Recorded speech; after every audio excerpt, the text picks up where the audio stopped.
आप यूं ही परेशान हो रही हैं सुनंदा जी।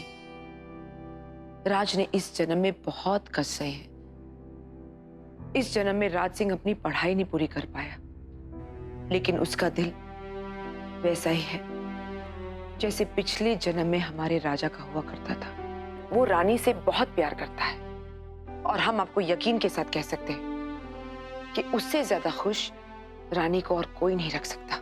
पता नहीं ये सब जानने के बाद भी कुछ खटक रहा है। अब देखिए ना, कुंदन भी तो रानी के बचपन का दोस्त था। इतने साल अलग रहने के बाद वो कितना बदल गया। मैं उसे अच्छे से जानती थी, फिर भी उसे पहचान नहीं पाई। और फिर राज तो अभी अभी हमारी जिंदगी में आया है। ये दोनों एक दूसरे के बारे में जानते ही क्या है? पिछले जन्म के प्यार से जिंदगी तो नहीं चल सकती ना। इस जन्म में इन दोनों का एक दूसरे के बारे में जानना बहुत जरूरी है। अब आप ही बताइए राजमाता, जैसा आपने बताया उसी हिसाब से मेरी रानी आपकी रानी से कितनी अलग है। मैं अपनी रानी को अच्छे से समझती हूँ, उसे जानती हूँ। उसके लिए उसकी जिंदगी में आजादी से बढ़कर और कुछ नहीं है। उसका नजरिया दूसरों से बहुत अलग है। अगर ये दोनों एक दूसरे को अच्छे से समझ नहीं पाए और शादी के बाद मेरी रानी का दिल टूट गया तो? ये कैसी बातें कर रहे हो तुम मेरे साथ? अच्छा मुझे एक बात बताओ, पिछले जन्म में जब मैं गरीब थी तब तुमने मेरे और दादू के लिए इतना कुछ किया, तो क्या वो सब एहसान था?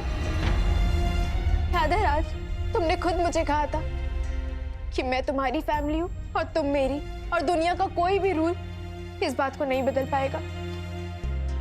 मैं बस वही वादा निभा रही हूँ राज। लिसन टू मी राज, हालात बदले पर हमारा प्यार नहीं। इस दुनिया में ऐसा कुछ भी नहीं है जो तुम्हें या मुझे अकेले झेलना पड़े, ना ही सुख और ना ही दुख। जब रानी तुम्हारी है तो मेरा सब कुछ तुम्हारा है राज। और अगर तुम्हें ऐसा नहीं लगता तो फिर I'm sorry रानी, मुझे माफ कर दो। मैं जितना चाहता हूं कि तुम्हें दुख ना दूं, तुम्हें उतना ही उदास कर देता हूं। मैं सच में बहुत स्टूपिड हूं ना। यू स्टूपिड थिंगर, मेरे होने वाले पति को स्टूपिड कहने का तुम्हें कोई हक नहीं है। उसे सिर्फ मैं ही कुछ भी कह सकती हूँ। ठीक है, जो हुक्म अमीरजादी, आज से मैं वही करूंगा जो तुम कहोगी।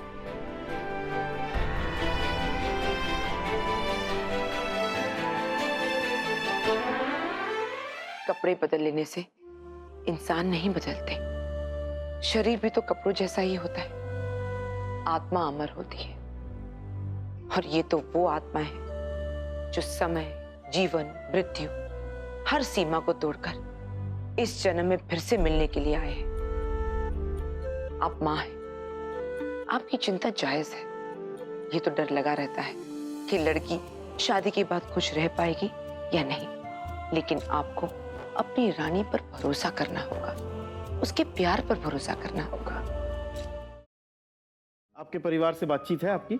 नहीं करते हैं। कोशिश की मैंने बात करने की, बात नहीं करते हैं। अच्छा, लेकिन आपके ससुराल में आपको बहुत पहले से पूरा सपोर्ट है? वो बहुत सपोर्ट करते हैं। आपने इनमें से कौन सी ऐसी चीज थी जो एक्सप्लोर की शादी के बाद? इनको मैंने ज्यादा कभी कुछ अपने बारे में इतना बताया नहीं, पर जो भी पता चला वो मिलने पे जितना पता चला। क्या पता चला शादी के बाद? बहुत सारी बातें पता चली। सबसे इम्पोर्टेंट बात थी मैडम जी का गुस्सा। हफ्ते लगते हैं मनाने के लिए, मिन्नतें करनी पड़ती है, और मानती है 10 मिनट के लिए और 15वें मिनट पे गुस्सा।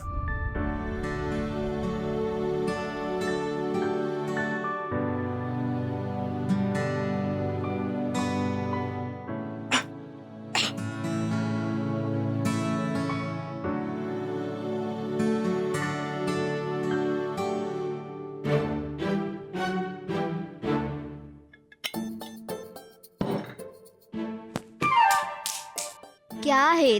डिस्टर्ब मत कर यार। डिस्टर्ब मत कर? बोल तो ऐसे रही है जैसे कोई बड़ा इंपॉर्टेंट काम कर रही है तू।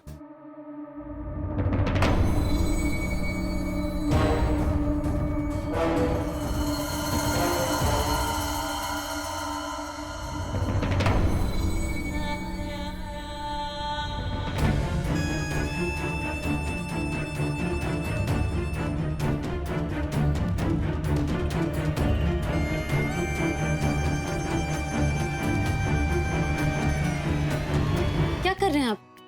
तुम्हारी चोट देख रहा हूं। अरे उसकी कोई जरूरत नहीं है। अरे मुझे देखनी है ड्रेसिंग ठीक से है कि नहीं। अरे ड्रेसिंग ठीक है, आपको कुछ करने की जरूरत नहीं है। चुपचाप हाथ दिखाओ।